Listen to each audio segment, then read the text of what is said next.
Martin, the Ghost, O'Connor and Daniel Kingpin Harris ruled Liverpool's cocaine empire from the shadows, unseen, untouchable, and ruthless beyond belief. But how did two men transform a struggling port city into the UK's most feared drug mafia? Building a criminal network that stretched from South American jungles to European ports, this is the story of power, violence, and betrayal that turned Liverpool into a global cocaine hub. Liverpool's transformation into a drug trafficking hub didn't happen overnight. It began decades ago, rooted in the city's maritime history. As one of the UK's busiest ports during the height of the British Empire, Liverpool handled goods from every corner of the globe. Ships brought in cotton, tobacco, and sugar. But when the legitimate trade began to decline in the late 20th century, a void was left behind. Unemployment rose, communities fractured, and the docks, once full of promise, stood as symbols of a lost era. Into this economic vacuum stepped criminals who saw opportunity in the chaos. The smuggling routes that once served legal commerce were repurposed for contraband. At first, it was low-risk goods, counterfeit clothing, stolen electronics, and untaxed cigarettes. But as organized crime took root, the operations became more ambitious. Cocaine, a drug once reserved for the wealthy, had exploded in popularity. Demand in the UK surged, and Liverpool's criminal underworld was ready to meet it. Its location on the Irish Sea made Liverpool an ideal entry point for illicit cargo. Hidden in shipping containers and stashed deep in the hulls of cargo vessels, cocaine shipments arrived under the radar. Corruption among dock workers and port officials helped traffickers move product without detection. Some were paid off, others were threatened into silence. The police, underfunded and overwhelmed, struggled to keep up. In neighborhoods like Tuxteth, Anfield and Bootle, poverty gave rise to a new generation of street gangs. Many young men with few opportunities and even fewer role models were drawn into criminal life. They became the foot soldiers in a growing drug economy, running packages, collecting debts, and defending territory. Violence, once rare, began to escalate. Shootings, stabbings, and arson became common tactics in the battle for control. What started as small-scale smuggling quickly evolved into something far more sinister. Liverpool wasn't just a stop on the map anymore. It was becoming the center of a highly organized, multinational operation. The foundations were laid in shadows, built on desperation, loyalty, and blood. And while the city above ground carried on, a silent empire was rising beneath its streets. One that would soon catch the attention of cartels half a world away. As the 1990s unfolded, Liverpool's criminal landscape began to shift. What had once been scattered gangs operating independently in run-down estates slowly started to evolve into something more structured. Turf wars and petty rivalries still existed, but a few key figures emerged who saw the bigger picture. They understood that chaos was bad for business. Violence drew attention. Disorganization led to mistakes. If they wanted to compete with the growing demand for cocaine, they needed order, discipline, and a clear hierarchy. These visionaries weren't flashy or loud. They operated behind the scenes, using connections built through years of low-level crime. Many had started in car theft or armed robbery, learning how to move in silence and avoid police attention. They pooled their resources, bought influence, and began to think like businessmen. With Liverpool's docks offering access to international shipping routes, they saw a chance to create something much larger than street-level dealing. They wanted to control the supply chain from end to end. Recruitment was key. Ex-soldiers returned from conflicts abroad, trained in tactics and discipline, found new roles as enforcers. Corrupt freight handlers, customs officers, and financial advisors were brought in to manage logistics and wash dirty money. Every role had a purpose, and every member of the growing organization was expected to follow strict rules. This was no longer a street gang. It was a criminal enterprise, carefully engineered for profit and survival. They began importing cocaine in increasingly creative ways. Hidden compartments in vehicles, forged shipping manifests, and shell companies were used to disguise the scale of their operations. Cash flowed in from every direction, funneled through legitimate-looking businesses, car washes, pubs, taxi firms, and construction companies. The money gave them power. Power brought silence. Few in the city dared to speak against them. By the end of the decade, the group had consolidated its position. Smaller gangs were either absorbed or wiped out. Anyone who resisted faced brutal consequences. Homes burned down, family members threatened, and in some cases, executions carried out with chilling precision. The message was clear. There was a new order in Liverpool, and those who didn't fall in line wouldn't survive in the city's increasingly ruthless underworld. With their grip on Liverpool tightening, the organization looked beyond the city's borders to expand its influence. The key to growing their empire lay not just in controlling supply at home, but in establishing reliable channels abroad. That path led to the Netherlands. Rotterdam, one of the busiest ports in Europe, became their next strategic focus. It offered access to massive cargo volumes and a criminal underworld already well-versed in smuggling. More importantly, it provided a crucial layer of distance between Liverpool and the South American producers, reducing direct exposure to law enforcement. The Liverpool Group formed discreet partnerships with Dutch intermediaries who had local knowledge and access to the port infrastructure.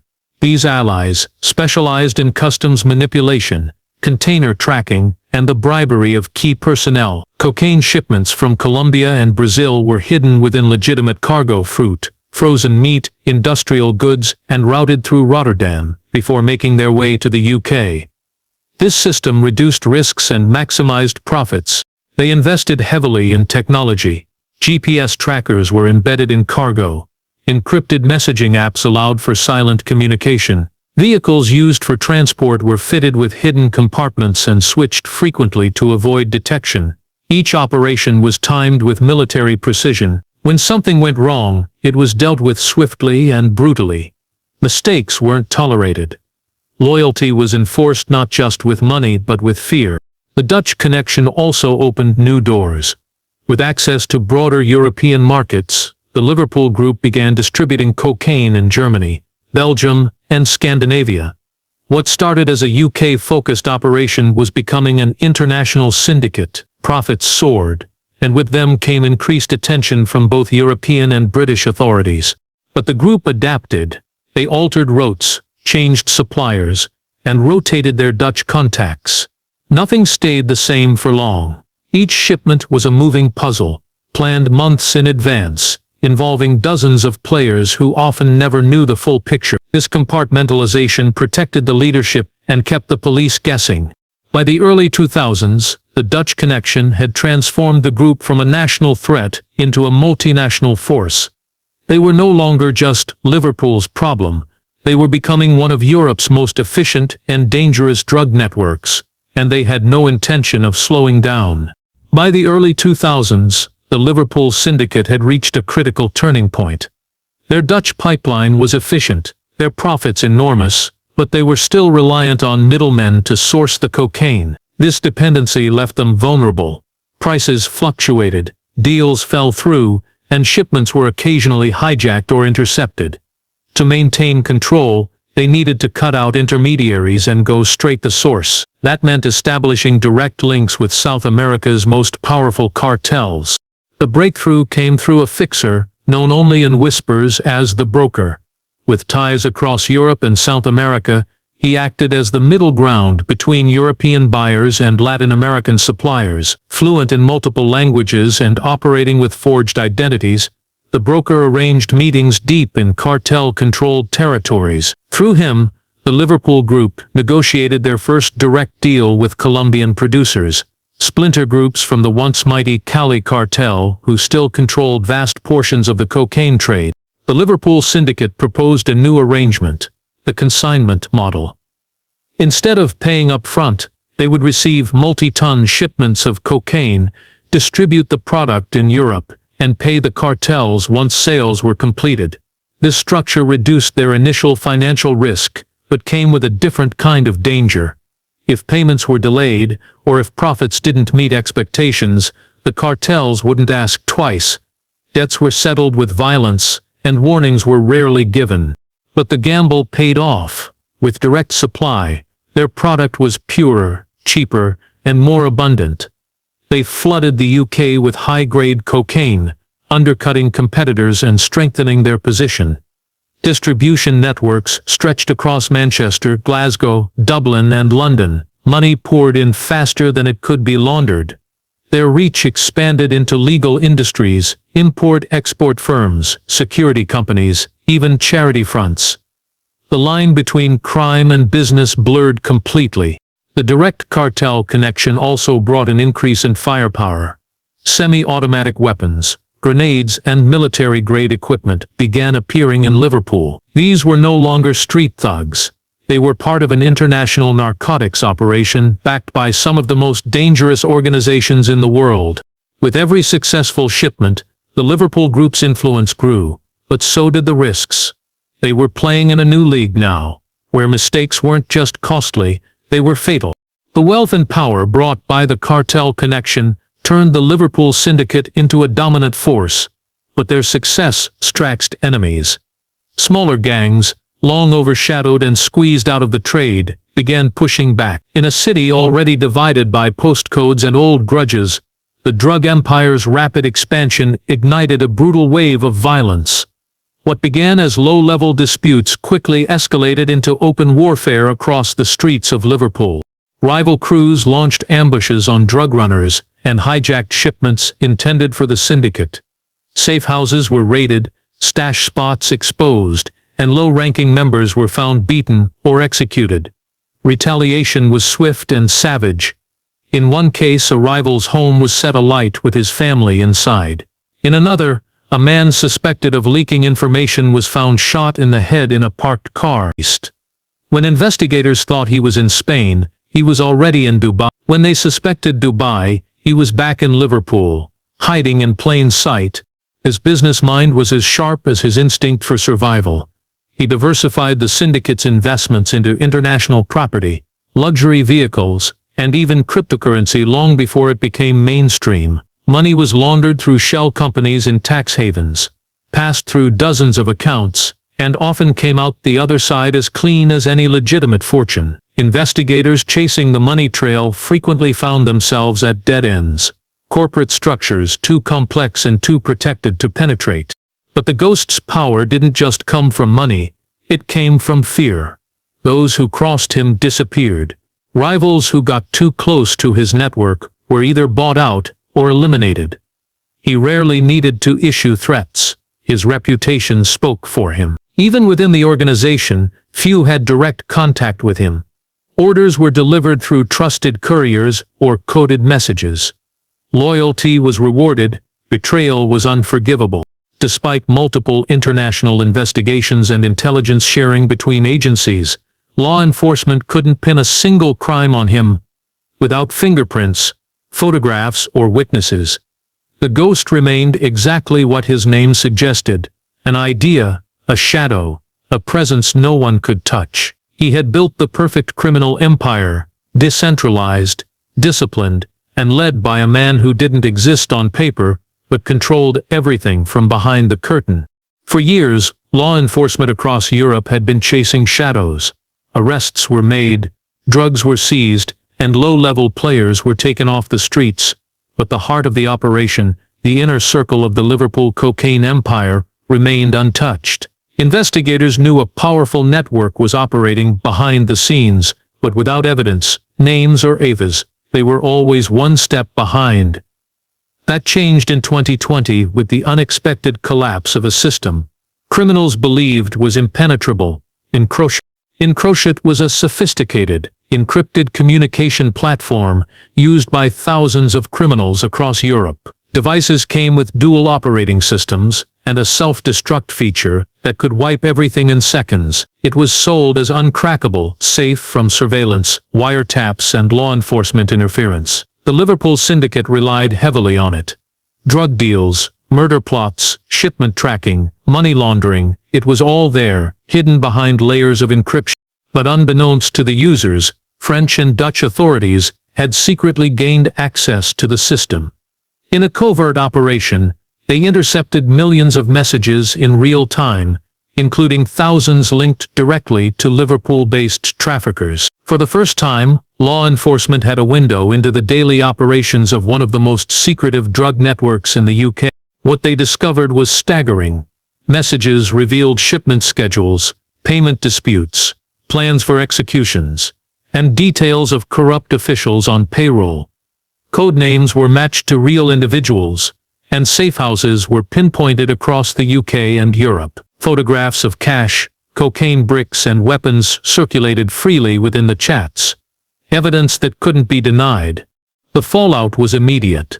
Raids were carried out simultaneously in multiple cities. High-ranking members of the Liverpool syndicate were arrested. Their homes turned upside down. Millions in cash, luxury watches, and firearms were seized. Entire financial records were uncovered, linking the network to offshore accounts and fake companies. Encrochat had given law enforcement what years of surveillance couldn't, a detailed blueprint of the empire from the inside. But while the arrests were a massive blow, the ghost himself remained missing. His name never appeared, his phone never identified. The top of the pyramid had slipped away once again, and despite the victories, the war was far from over. In the months following the Encrochat breach, the Liverpool cocaine empire began to unravel. Dozens of arrests shook the foundation of the syndicate, tearing through its upper ranks. Long-trusted lieutenants, logistics experts, and financial handlers were suddenly behind bars, facing decades in prison. The organization that once operated with military precision was thrown into disarray. Without its usual command structure, cracks began to form, and paranoia took hold. Interrogations yielded confessions. Facing life sentences, some began to talk, naming associates, revealing drop locations, and exposing the inner workings of a network once believed impenetrable. As trials began, the scale of the operation was laid bare in courtrooms across the UK. Prosecutors detailed how cocaine worth hundreds of millions had been moved with stunning efficiency, and how violence was used to enforce silence at every level. In one raid alone, officers seized over £2 million in cash, hundreds of kilos of high-purity cocaine, and a collection of weapons that included military-grade firearms, luxury vehicles with hidden compartments, encrypted phones and forged passports, were found across dozens of safe houses from Liverpool to Marbella. Properties in Dubai and the Costa del Sol were traced back to shell companies linked to the syndicate. Bank accounts in the Cayman Islands, previously untouchable, were now frozen. Yet even as these victories piled up, something unsettling became clear. The empire wasn't dying, it was splintering. With the core leadership removed, mid-level players began forming their own factions. These offshoots continued to move product, using what remained of the network's infrastructure. Some fought to claim territory, others struck new deals with foreign suppliers. The violence that followed was unpredictable and chaotic. The ghost, still nowhere to be found, was suspected of watching it all unfold from afar. Rumors swirled that he had retreated to the Middle East, or possibly South America, where cartel protection was harder to penetrate. His absence created a power vacuum that dozens tried to fill, each more ruthless than the last. The arrests had shattered the old hierarchy, but the trade hadn't stopped. In fact, it had become more volatile, less controlled, and even harder to trace. The empire hadn't fallen, it had mutated into something darker, more fragmented, and far more dangerous. With the old leadership dismantled and the ghost still missing, Liverpool's cocaine empire fractured into numerous competing factions. These splinter groups, once united under a strict hierarchy, now operated independently, each scrambling to control territory, supply lines, and profits. The once tightly controlled pipeline became a chaotic web of alliances, betrayals, and turf wars that spread far beyond Liverpool's borders. Some factions forged new international partnerships, bringing in muscle and expertise from other criminal organizations across Europe. The Albanian mafia, known for its brutal enforcement and wide-reaching networks, became a key player. They supplied firearms, carried out hits, and helped move cocaine through alternative routes, often bypassing the traditional Dutch ports. This shift increased violence and unpredictability as new players fought for dominance without the old rules to keep them in check. Other groups sought alliances with Romanian traffickers and Eastern European gangs, who specialized in smuggling routes across the continent. These new partnerships brought fresh methods of concealment, hidden compartments in trucks crossing the channel, false paperwork and even corrupt border guards. The cocaine trade became increasingly sophisticated, but also more fragmented, making it difficult for law enforcement to target a single organization. As violence intensified in Liverpool, it spilled into neighboring cities like Manchester, Glasgow, and even Dublin, turning once peaceful neighborhoods into battlegrounds. Shootings, kidnappings, and public acts of intimidation became common. Residents lived in fear, unwilling to cooperate with police for fear of retaliation. The fragmentation of the empire made it nearly impossible for authorities to negotiate or dismantle the network in any meaningful way. Corruption worsened as well. With more players involved, and more money circulating, attempts to bribe officials, customs officers, and even politicians increased. Some law enforcement agencies were overwhelmed or compromised, further complicating efforts to regain control. Despite the chaos, cocaine shipments continued to flow. The demand remained high, and the splinter groups were ruthless in protecting their interests. Liverpool remained the gateway, but the empire was no longer a single entity. It had become a hydra, many-headed, dangerous, and impossible to kill. Each time one faction fell, others quickly rose, fueled by ambition and the lure of billions in illegal profits. The war for control was far from over. As Liverpool's cocaine empire continued to evolve, its influence stretched far beyond the city's limits, embedding itself deep into the fabric of the UK's criminal underworld. What began as a localized drug operation had grown into a sprawling, international network, connecting continents and defying borders. Despite the chaos and violence, the business thrived because at its core was a simple truth. The demand for cocaine showed no sign of slowing down. Law enforcement agencies, both in the UK and abroad, intensified their efforts. Joint task forces were created, sharing intelligence across borders and pooling resources to dismantle the supply chains. Advanced surveillance techniques, financial forensics, undercover operations chipped away at the network's infrastructure. Major arrests continued, and millions of pounds in assets were seized, delivering blows to the organization's operations. However, the syndicate's resilience was remarkable. The empire's decentralized structure, once seen as a weakness, became its greatest